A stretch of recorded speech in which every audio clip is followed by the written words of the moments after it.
Hello everyone, welcome back to Tech Tricks Tutorials.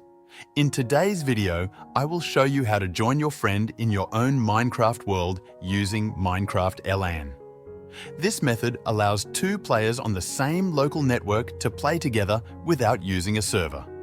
But it's very important to follow each step carefully, so let's begin.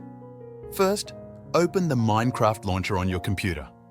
This process works for all Minecraft versions, but make sure both you and your friend are using the exact same version.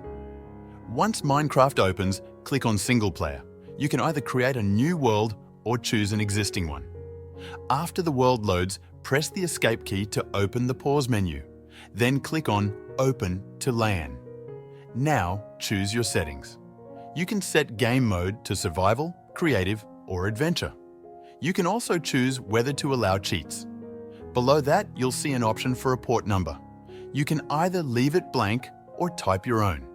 In this video, we'll use 65535 as an example. Click Start LAN World. You'll now see a message on screen with the port number. Remember or write down that number. Your friend will need it to connect.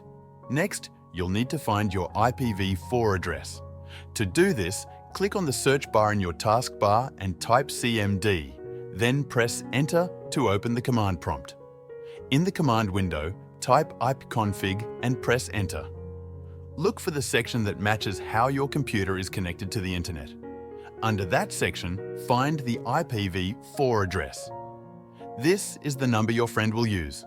It usually looks like this, 192.168 and so on. Copy or write down that number. Now go to your friend's computer and open Minecraft. Click on Multiplayer. If both computers are on the same network, your LAN world may automatically appear in the list. If it does, your friend can click on it and press Join Server.